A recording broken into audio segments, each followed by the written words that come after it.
Hello, welcome to Taekwondo Training. I'll be your instructor for today's show, Bob Lemire. What I can do on today's show is go over hand techniques. All right, all kinds of various hand techniques that we use. How do you hold your hand in the right position? Where to strike certain areas. I mean, it all boils down to common sense, but you have to have muscle memory and practice them so that you can use them at the appropriate time. And we'll maybe throw an elbow with it. You know, we'll keep the upper body going. Give our legs a rest. Taekwondo is almost all kicks. No, I can't say that. Taekwondo is a lot of kicks, and it's fancy kicks. We really work on that. But we try to get as much hand technique as we can out of it, out of our training. So there's going to be a couple of basic stuff. I'm not going to do too many combinations that are difficult. But once you start getting the basics of the hand techniques, combinations just come easy. All right, so let's start off with the easier ones. And, you know, we can go from a fighting, horse riding stance, you know, bend your knees, say about shoulder width apart. All right, bend your knees. You can practice hand techniques from this stance. I like to do most of my practicing, all right. Warming up is good in a horse riding stance. But I like to do most of my practicing in a stance that we're going to really use, and that's a fighting stance. All right, and we know I go over it every week. It's like walking. Boom, there you are in your stance. Shoulder width apart, knees bent. All right, try to stay up on the balls of your feet if you can. All right, try not to let gravity hold you back on your heels, because then you're going to be slow. You're not going to be able to move. You got to be limber. And even when you're doing your hand techniques, you want to be limber down here, your whole body, because everything moves. We try to get that hip jog, and that means we're twisting our legs, moving our ankles, trying to get our hip to snap, and then throwing the punch. At the last minute, you're going to get that power. So let's work with just a punch. Now, punch, and I'm going to go as if you've never even seen my show or if you've never trained. I'm going to show you exactly how to hold your hands. I'm going to show you how to where to position your shoulders and your hands at the same time that you're throwing the attack. So your hands are up. Close your hands, your fingers. Take your thumb. Don't bring your thumb up here. Don't bring it inside. It comes down here, right behind, like it's hiding behind the fingers. All right? Because if it's at all protruding and you hit, what you're going to do is you're going to hit that thumb. You're going to break the thumb. When you hit with a fist like this, and you want to hit with the two, your index finger and your middle finger, those are the fingers you want to, the knuckles that you want to hit with. And you want to keep you don't want your wrist to be bending. You want it as straight as you can, so that when you hit, okay, those two knuckles straight with your arm. That way you won't fracture your wrist or sprain your wrist. Because as you're hitting something, especially boards or even a person, you hit them and you hit them wrong, easy to get a sprain or a break. You don't want to hit with your ring finger or your baby finger. They're weak. They're on the side, and that'll cause your hand to turn, or they'll break. So these are the two strong ones. When we do push-ups, we try to do them on these two knuckles. Just kind of build them up a little. Your hands are up. So when your hands are up, when you throw your punch, all right, you're going to try to twist at the last second, all right? And with your snap, you're going to twist. So at the last second, you twist and let all the energy flow. Now see how when I throw, I'm not going to throw up this way. Some martial arts do. We don't. They throw up from the hip, saying that they're getting the power from the hip. I don't like the angle that I'm getting. I'm getting an angle going up this way. I want the straight punch. I want the straight punch from here, boom. All right? Probably the shortest distance. And to me, you're not lifting your arm. Your arm's already up. So you're already blocking. Your hands are up. Boom. Practice some horse riding stance. 1, 2, 3. See how I can come back here? Just so that you remember hands this way, twist, boom. All right, that's your punch. Pretty basic. That's pretty basic. Now, in your punch, you're going to use anywhere on the body, all right, more or less up from your torso up, stomach, solar plex. You could go for the throat area, but we'll show you some other techniques to come up in here, because your chin would probably get in the way, but you'd be hitting the chin. So anywhere in the head when you throw a punch is lethal and devastating. You can kill a person with one punch. I'm not saying that that's what you want to do, but you can hurt someone bad. Oh, I only punched him. Well, you punched him, and if you hit him hard and you hit him in the right spot, things happen. So you really have to watch it, and you have to use your judgment on the situation that you're in. And I always state that it's not a game. And even if you're having people working together, keep your distance. If you're having children working, keep their distance. Let them hold the pad for them and do something. But once one hits another, hits them in the mouth, the face, you knock the teeth out, you break your nose, you get black eye. You don't want that. And safety is number one with this show. That's pretty easy. Punches, all right? We could work on it all day, but I got a lot of hand technique I want to show you. So I'm going to show you very quick, basic hand technique. All right, so you had the punch. Now, another real, and people associate martial arts with the knife hand strike. All right, knife hand strike. Knife hand strike's great, and believe me, it's powerful. And what happens with the knife hand, it gets into little areas, the ribs up here, or anywhere, all right, like a knife. They call it knife hand because it's like a knife. It wants to cut through. You can do knife hand this way, you can do a knife hand this way. All right?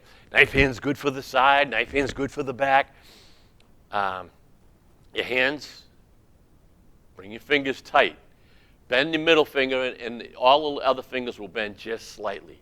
Don't bend like this. Don't keep them straight. Have a slight bend, all right? And press them together. Take your thumb and press it, bend it, and press it to the side, forming a muscle. Now, if you do a knife hand and it's very wishy-washy and loose, you're going to crack all your fingers together. You're going to hurt yourself. It's going to be too loose. You want it almost like this is one big weapon. And when same with punch. However you're going to end the punch, you twist so they're almost completely opposite, 180 degrees. Here, all right, so that you can, if we didn't, we'd be doing this, all right? And you notice it's hard to, it's like there's no power to it. But when you do this, right, snap, you get the power generating through your body. Your hip, especially with your hands, your hips will generate double, triple, 10 times more power than if you didn't use your hips. All right? You didn't give a hip jog. Hip jogs are big. When you're doing your hip jog and you're practicing, say you're in the mirror and you're practicing, right? You're practicing form, you're practicing power, practicing speed. As you're doing this and you're trying to get a hip jog, see, if you don't do a hip jog, you get this. If you do a hip jog, you get a snap, and it's like, again, like a whip, and that power just goes through. The power is generated right here, right where you're going to hit, the meat of your fingers, of your hand, excuse me, the meat where it's going to be tight. That gets hard. And what happens is if you hit, say, the neck area, anywhere in the head, you hit the floating ribs, you hit the ribs, that small generated area right here, all the power is going right in that little spot, so it's not like a slap. If you slap someone or you do this, it's 100 times more powerful and more devastating to get hit with a knife hand, all right, instead of a slap. Because all your power is generated all through the whole area instead of this. That's why when we break boards, you go right through the board, knife hand, all right? You don't want to try to hit with your fingers, because if you hit with the tips of your fingers, you hurt your fingers. So you got to practice on the distance, and that's all into the practice, as we know. All right, so you're here, block, right to the neck. You can come down to the clavicle. Here. You break it. You do it strong enough, you're going to break it. Come here. Take this hand now. You form it at home. Press. Just go like this very lightly. I don't want you to knock yourself out. See, the guy on TV told me to hit myself like that. Very lightly, all right? Hit parts of your body as light as you can. And you're going to say, whoa, there's pain there. And that's lightly. That's like if you just go, ah. You go like that on the neck, which is weak. Now, I know guys try to build their neck up, build your muscles up. That's fine. You get strong muscles. You've got the throat here. You've got the muscles in the neck, all your nerve endings. When you hit someone there, if you hit them right, it'll either kill them or knock them out. You'll knock them right out if you hit them right. All these nerve endings, because that is, your head is your computer.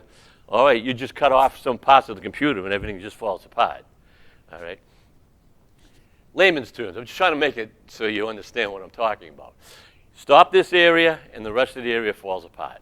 And this area, you can't lift weights with this. You can't lift weights with your head and your temple and your jaw. You can strengthen your jaw, your nose and your eyes, your throat here. You can't really build that up to protect you from an attack. So try to remember that. If someone grabs you, go after their head. If they grab you and your life is in danger, go after your head. And I'm going to show you the hand techniques. So we have a punch. We have a knife hand. So your knife hand come in this way, or your knife hand, you can come in this way. All right? Now, everything is going to the front, but you can do any of the techniques that I'm going to show you today to the side and to the back. You're in a fighting stance. All right? So knife hand come in this way, knife hand this way. All right? In a crescent knife hand, reverse knife hand here, very, very strong. You take your hand, same thing. Bend your fingers, take your thumb, and get it away. Get it away from this part, because this is the part you're going to be hitting. The thumb goes in here. What I like about this is you can put your whole body into this. You block, you come down, and this is as powerful as this. Right? Take the inside, hit your neck, hit your jaw, hit your head, just to tap it. It's unbelievable. And as someone grabs you here, they grab you. They're open here. Before they throw the punch, you come down here, right on their face, right on their throat. You come up into the ribs. You break the ribs. If you ever had a broken rib, especially the floating ribs back here, they're very weak, very weak. Especially with boxers and martial arts, they break easy because they're just hanging. They call them floating ribs for a reason. They're not connected. There's a few of them down here. Even the ribs up here. Any of your ribs aren't as strong as you think they are with a good, powerful punch. And you break someone's rib, they're going to kind of probably slow down and not keep attacking you. It hurts so bad because you have a hard time breathing. That's how it hurts. Because as you breathe, your lungs go like that. Your ribs go like this. They expand a little. Now you got a broken one, and that keeps moving every time you breathe. So remember that, ribs. All right. You can develop your body, big chest. It's hard to develop this area, protect your ribs. All right. There's muscle there, but not enough to stop a good attack. All right. And so opposite, snap in. Opposite, snap in. See? Whatever I'm going to do is the last second. Right? Not this. See, when I do that, I look in the TV as I'm watching, because this TV monitors, I'm watching as I'm doing this show. And this just feels so awkward. I haven't done that in 50 years, just because there's nothing. But this, they throw a curveball. See, they throw a curveball. A football, you're snapping your hip. Your hip is used in almost any sport, all right? Any moving sport you're using your hip. And that hip is going to give you power, all right? And you want to stay loose again. You're loose. You're not tight. There's no tightness in Taekwondo, all right? So if you have a tight body, you have to try to loosen it up. A lot of stretching, a lot of twisting and moving, get the muscles, get your body used to working, all right? There's your knife hands. Spare finger. And people go, oh, Spare fingers are dangerous, especially if you want to break boards and stuff. It's just like you want to do your knife hand. Close your fingers, bend your middle finger, and a little of all the rest of the fingers, just a little. Take your thumb. You can put your thumb on the side again, all right, like a knife hand. So it's the same thing there. But what you're going to do, and you see how my fingers are bent, because if they were straight and I threw a spare finger at anyone, I could bend them back and break them this way. They don't want to bend back that way. They'll bend this way. So if I hit, they could bend a little if they had to bend. Spare finger. One thing about the spare finger, if you use it and it's practiced a lot, and you use it at the right time, it's devastating to your body. And it was just saying on your fingers. Again, take your fingers, hit your throat. You want to hit your eye with it? No, you don't. All right. There's certain parts of the body you might not want to hit with it, but you're going to try to get to the eyes with the spare finger. This is perfect because now if you throw a punch to the throat, their chin gets in the way. But you throw a spare finger up underneath. Now that generation, all right, and we're talking, you're generating the power right with the tip finger, index, ring, and your middle finger. They're tight, tight, tight. Spare. It's a spare. I turn my hand into a spare. Whew. All right? That hits here. You don't need much power, all right, to stop a person. Anything in the eyes. Now, if I did this with a spare finger and caught one person's eye, they're going to lose that eye if I hit them hard enough. The eye can't take that kind of punishment. And as lethal as it sounds, all right, and they're saying, this show is for self-defense or to learn martial arts. This isn't for bullying. This is for going out. Because you do this out in the street, you're going to get arrested if you were the attacker. All right? You're going to get arrested for something. And if someone really hurts himself, you're in trouble. So remember that. This is for self-defense and to train, to protect you, your family. All right? You want to protect yourself. You want to protect your family. Or protect anyone else that you have to protect at the moment to someone who is unreasonable or is a danger to you. All right? It's better than just saying, "Oh, please don't hit me. I cringe." Because if someone's coming after you, the number one thing they want to hear is, "Oh, please don't hit me." They don't care whether you're scared or you're weak or anything. They're going to hurt you. So if you can catch them off guard and hit them in a spot where they're not ready, that gives you a chance to run, scream, hit them again, but gives you a chance. And they call it a fighting chance. All right? So everything I'm showing you, and some of it's lethal, you got to make sure the kiddos, or anybody who's watching this, right, don't do it with each other. They do not. This is to practice, to get ready. There is actually people, and I've never done it, because I like playing guitar, and I like to keep my fingers safe. They break boards with the spare finger. You can't break too many boards with it because you make one wrong move with the spare finger, you're going to hurt your fingers. It's hard. So breaking boards, I see people doing it, and I admire that, but I never did it. I says, no, I'm going to keep my fingers. I'll punch or I'll do something else. There's a million other techniques. I don't need that one. But they can break boards, and they strengthen their hands up. Problem is, and I've done it myself over the years, trying to build my hands up, my fingers and my knuckles. Well, that's really good when you're younger, and that means a lot of bag work, as you get older, you've kind of you can get an arthritis. All right, you can get, all of a sudden, it's like, uh-oh, what happened? It's years of constant trying to get them stronger and harder, but you're abusing your joints, and arthritis can set in. I'm pretty lucky for my age. I have a lot of dexterity. I stopped at one point. A doctor said, "What are you doing with your knuckles?" Because they were big and black. I said, "Well, I'm hitting a bag, and I'm doing push-ups on the ground, and I'm breaking boards." I was in my 20s. He goes, "By the time you're 50, you keep this up, you're not going to move your hands. Your hands are going to be so full of arthritis." I kind of stopped at that point doing all the crazy. I used to put wraps on, made sure I had gloves on, made sure I didn't go for the craziness, all right? Because you're young, you say, "I'll get away with it." Well, age creeps up, all right? So remember that. Now we have an arc hand, all right? It's shaped like a U or a C, all right? This is lethal because it's just like the spare finger comes up underneath the throat. Arc hand, it comes right up under the throat. And if you catch a good shot, again, there goes a man's your Adam's apple, they call it. That's your throat. Woman also, that's your throat. You can't breathe after that. They grab you, boom. They grab you with two hands. You come up, right on about in here. And if you can, you got to grab. Then you grab. After you've hit the initial hit, you probably shocked them. This is shock and awe. They're trying to catch you off guard. They're trying to shock you. They're trying to get you off balance.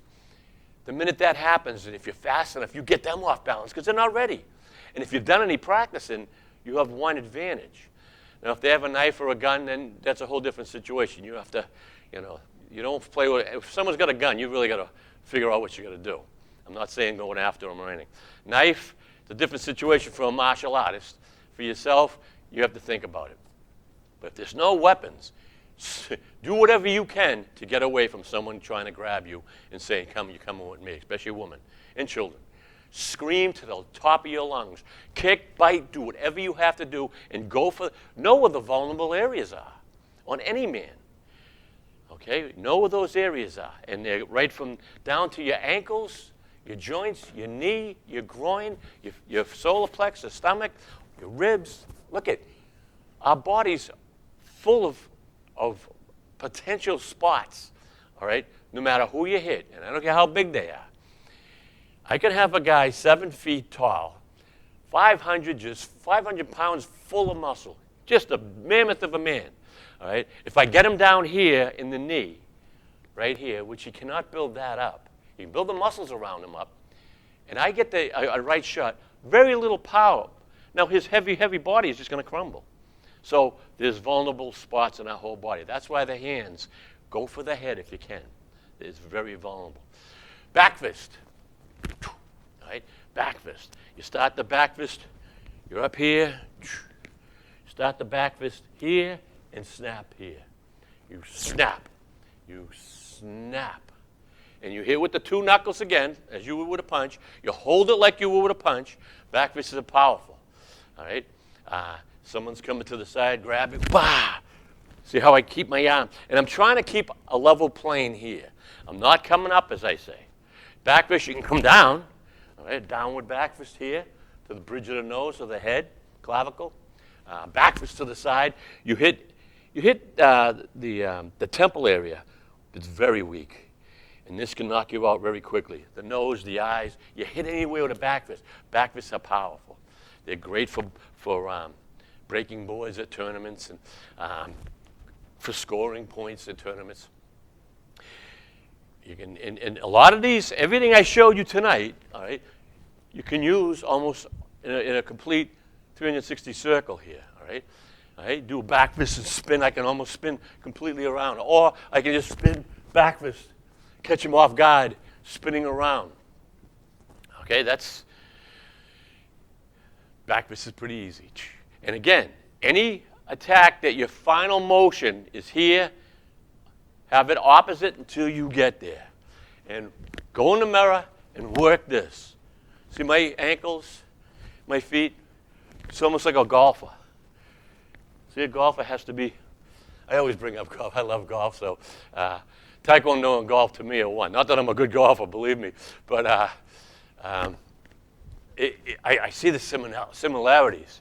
And it would be the same thing with a baseball bat, all right? All right, golf, baseball. Your body's got to move into as a rhythm, and it flows. So your back fist.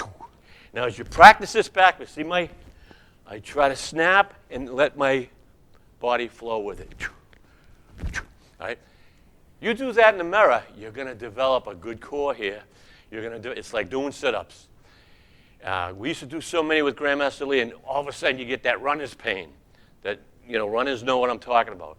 That you really have to work to get it out, and it doesn't come back as often or as hard as the first couple of times. If you get a runner's pain, you got to work through it. That means you're working these muscles. They're not used to it. But now you're learning the martial arts. You're learning how to do an attack. All right? See how I'm doing? Knife hand, reverse knife hand, back fist. All right? Elbow. I'm using my hip. All right? And as I do that, I'm working my core. I'm working my stomach. Helps you get a nice tight stomach. Elbow, pretty easy. All right? See, from here I try to opposite, same thing. So you throw a punch, opposite. Throw an elbow, opposite. Hit with this pointy part of your elbow, or you can hit with most of the bones. That's going to hurt. Again, take your elbow, hit any part of your body. The slightest touch. It's like, I always say, it's like a bat. This is strong. You hit someone in the face with this, you're crushing their nose, you're breaking their jaw. All right, you're hurting them. That's for in close, too. That's in close fighting. All right. There was also one more, and I'm almost done with the show, and I used to get a kick out of this. So I used to be tournaments, not tournaments, like tests. And Grandmaster Lee would sit here, and I'd sit here, and all the Grandmasters, we'd sit together. And Grandmaster Lee says to a student, name me all the hand techniques. So the student named a lot of them, and he goes, you forgot one. Right? And he always liked to do that, make it look like he'd tell you what's going on. You forgot this. And he looked at me, and I've seen it, but I didn't even know the name of it. We never practiced it that much. And he goes, what do you call this? And I went, two-finger attack. My good friend of mine, Grandmaster Sorace, oh, that's Hey Mo. And Hey Mo is the Mo of the Three Stooges. Mo used to use that. Mo was like a black belt. He'd blank. He'd get him in the eyes, which, how many years did you watch the Three Stooges and Curly and Larry got gonked in the eyes? Every once in a while, Curly'd go like this and do a nice Taekwondo block. But then Mo would give him a double. I went off into a tangent. I'm sorry. That's about it for the show. This is two fingers, more or less just for the eyes. I really don't care too much for that because we have so much to work with. Why have to worry about going for two eyes? And that's a target hard to get with just two fingers. So, and then you could hurt your fingers. So I just wanted to show you that's an attack also. And there's a few more that I didn't get into. They're not as productive as what I just showed you. Hope you enjoyed the show. Till next time, have fun, train hard.